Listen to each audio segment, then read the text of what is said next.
umiinit pa galing sa oven. Nagkatotoo na ang ating kasabihan.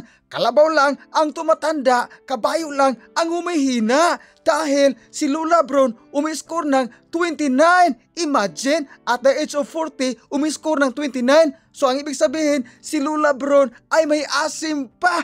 Aray ko, ang sakit ng mga pamalo mo. Heto na ang ating pagchichismis.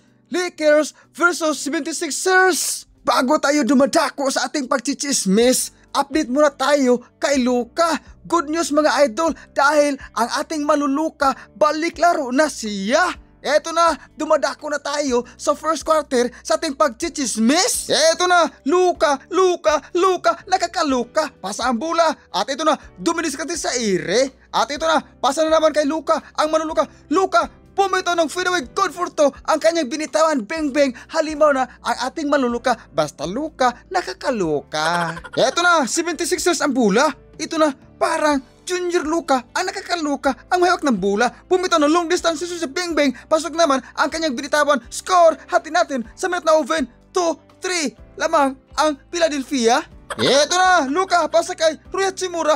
Pumito ng long distance si beng. Pasok ang kanyang binitawan. Aray ko, ang sakit ng mga maluloko. Nakakaluka si Luka. Mga idol, dumadako na tayo sa second quarter sa ating pagchichismis dahil ako ay maglalaba pa. Parang under ni saya ang mga mister ay naglalaba.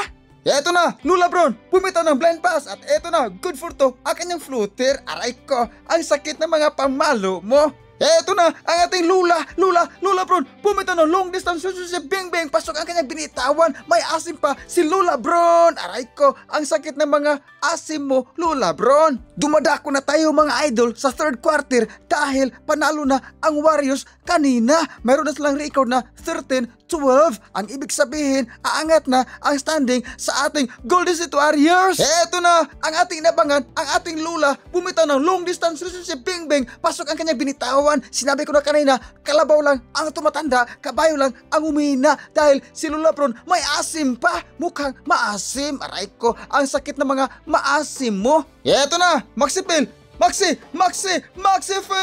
Butata, galing kay Lula, nagmamadali, ito na, sit up kay Lula, nagpuit na naman sa mga chismosa ang binitawan galing sa ating Lula. Nakakaluka si Lola Bron. Aray ko, ang sakit ng mga pamalo mo. Mga idol, dumadako na tayo sa ating final na pagchichismis.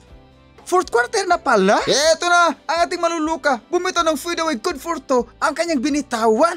Eto na, Maxi Phil, sumasalaksak, pasa na naman. At ito na, pumito ng long distance si beng. Pasok ang kanyang binitawan. Score, hati natin sa minute na oven. 103-105 lamang ang ating Lakers. Eto na, Maxi Phil, ang bula, pasa kay Embiid, ito na, pumito ng floater good for to ang kanyang binitawan. Score, 105. Tabla na ang ating kartada. Eto na, Luka, pasa kay Lula. Pasa naman kay Luka. At ito na, Lola Bron, pumito ng long distance for the lead. Beng. Pasok ang kanyang binitawan. Lamang na ang ating Lakers. Aray ko, ang sakit ng mga pamalo ni Lola Bron. Grabe mga idol, umiinit na ang puwet ni Lola Bron dahil umiskora siya ng 29. Tumira pa ng long distance relationship for the lead. Eto na si Lola Bron, kayod kalabaw na, may kasama pang baka. At ito na, pumito ng fadeaway good for to ang kanyang binitawan. Bang. Aray ko, ang sakit ng mga pamalo mo. At sa wakas, talo ang 76ers.